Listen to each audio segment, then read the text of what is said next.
नमस्कार दोस्तों। आज हम एसएससी एमटीएस में आए हुए कुछ प्रीवियस ईयर क्वेश्चन को सॉल्व करेंगे।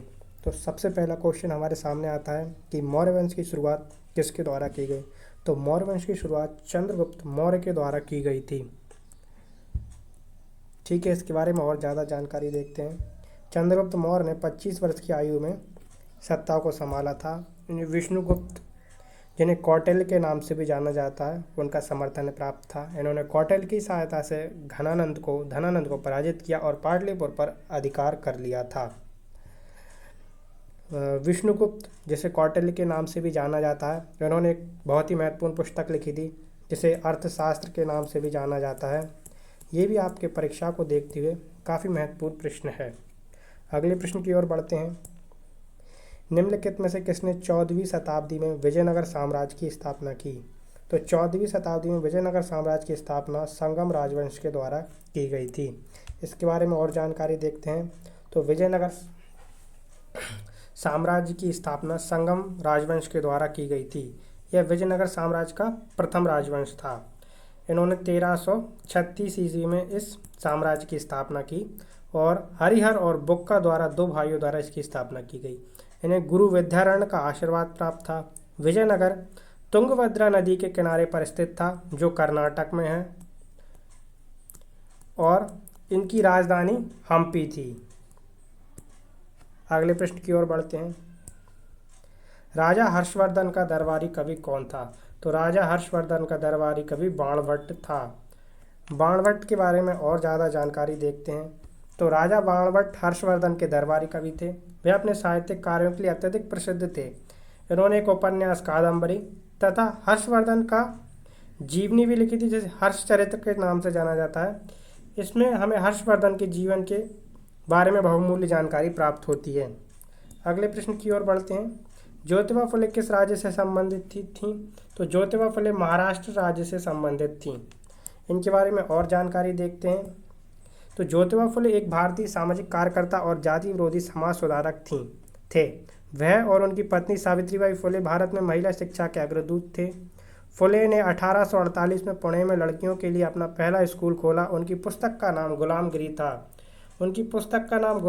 था। ये वाला क्वेश्चन भी काफ़ी बार प्रीवियस ईयर क्वेश्चन में आया हुआ है। काफ़ी आईएमपी है ये आपको याद कर लेना है। इसके बाद हम आगे बढ़ते हैं। निम्नलिखित में से किस अधिनियम के बाद भारत ब्रिटिश ताज के नाम से शासित होने लगा।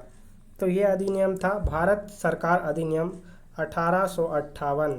इस अधिनियम के बाद भारत ब्रिटिश ताज के अंतर्गत शासित होने लगा था। इसके बारे में और ज़्यादा जानकारी देखते हैं। तो ये 1858 की भारत सरकार अधिनियम के बाद जो भारत पर शासन करने का अधिकार ब्रिटिश क्राउन के अंतर्गत चला गया था। अब हम आते हैं अगले प्रश्न पर।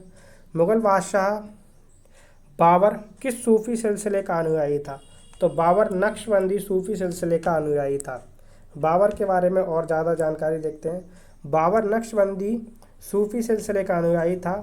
बाबर ने भारत में मुगल शासन की स्थापना की। बाबर ने सबसे पहले बादशाह की उपाधि धारण की तथा भारत में सबसे पहले तोपखाने और बारूद का भी उपयोग किया। उसने अपनी आत्मकथा तुजो के बाबरी तुर्की भाषा में लिखी है। अगले प्रश्न की ओर चलते हैं।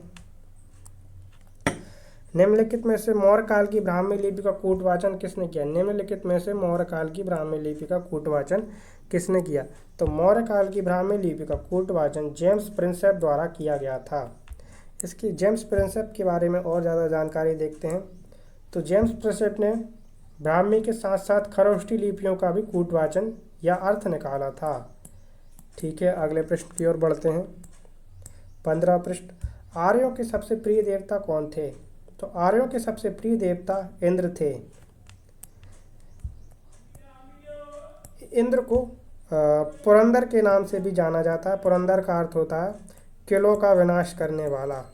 ये भी प्रश्न आपके परीक्षा में बार बार पूछा जा चुका है। तो आज हम यहीं तक समाप्त करते हैं। अगले प्रश्नों को अगली कक्षा में हम हल करेंगे।